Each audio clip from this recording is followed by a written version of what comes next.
Bonjour, comme vous n'êtes pas censé l'ignorer, M6 va lancer là en ce moment une nouvelle série qui s'appelle Lie to Me.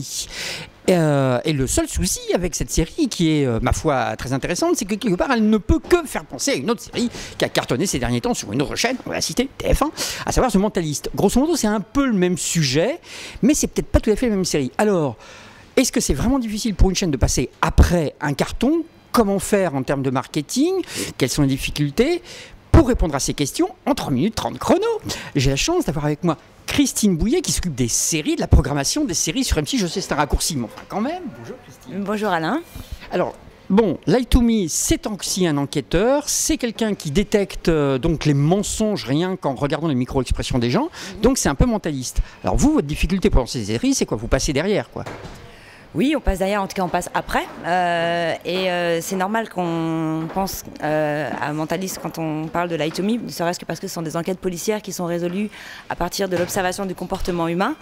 Donc c'est tout à fait normal et on ne va pas le nier. Mais en revanche, pour moi, la comparaison s'arrête là, puisque Lie to Me est une série qui s'appuie sur une science qui est réelle et qui est incarnée par des éminents professeurs. Et le docteur Lightman, qui est le héros de la série, interprété par Tim Roth, est inspiré par un homme qui existe vraiment, qui s'appelle le docteur Paul Ekman aux États-Unis et qui est très reconnu par ses pairs et par la communauté scientifique et également par le FBI pour lequel il travaille et fait des missions pour résoudre les enquêtes.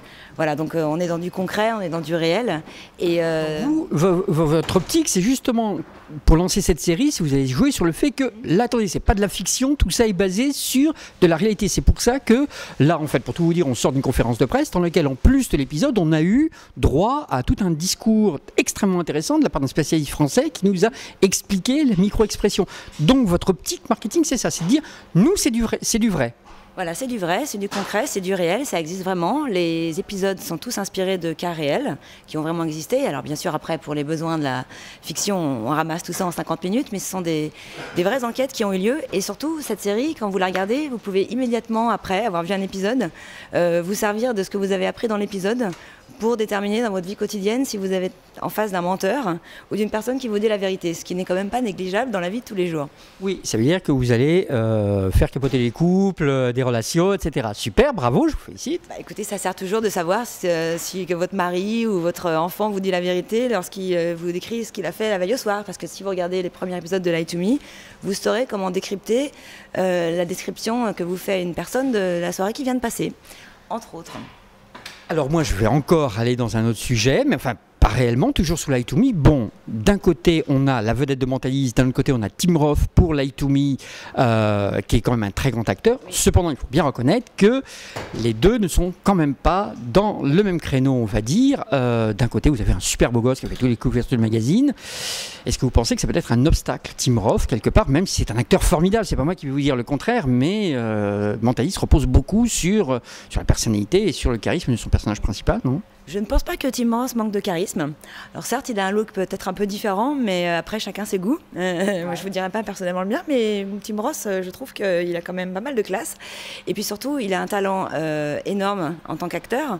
Et c'est quand même... Est-ce que vous pensez que ça peut intervenir? Est-ce que vous pensez que la différence, on n'est pas sur le même public vis-à-vis de l'acteur principal, peut intervenir sur la cible, grosso modo, sur les gens qui vont regarder, qui vont se prendre d'affection pour l'un et peut-être moins pour l'autre? De toute façon, je pense qu'une fois que le personnage incarne quelqu'un qui va les faire voyager dans une série avec des intrigues hyper solides, ça devient plus secondaire. Et l'important, c'est qu'il soit réel et crédible dans ce qu'il raconte et dans ce qu'il fait. Et Tim Roth a tourné avec les plus grands. Pour n'en citer qu'un, Tarantino, Reservoir Dogs, Pulp Fiction. Il a vraiment un talent qui se voit tout de suite à l'écran. Il crève l'écran et on l'aime tout de suite quand on le voit et surtout, on y croit. Donc là encore, on joue la carte de la crédibilité face à la carte de la fiction. Hein. C'est ce que j'essaie de déceler en vous regardant avec vos micro-expressions. Avec plein de micro-expressions. Et je pense que Tim Roth est un excellent vecteur pour déterminer si la série va être crédible avec lui. Et puis moi, je trouve que Tim Roth, il a un petit air de Dr House qui est plutôt pas mal en plus, dans le personnage. Mais ça, c'est moi. Comme ça, c'est vous qui le dites et c'est plus facile. Merci beaucoup, Christine. En tout cas, donc, Lie to Me, ça démarre sur M6. Donc, vous avez compris qu'en effet, pour lancer une série, c'est pas obligatoirement évident. Mais justement, cette série-là, elle a ses cartouches à elle. Rendez-vous au prochain blog.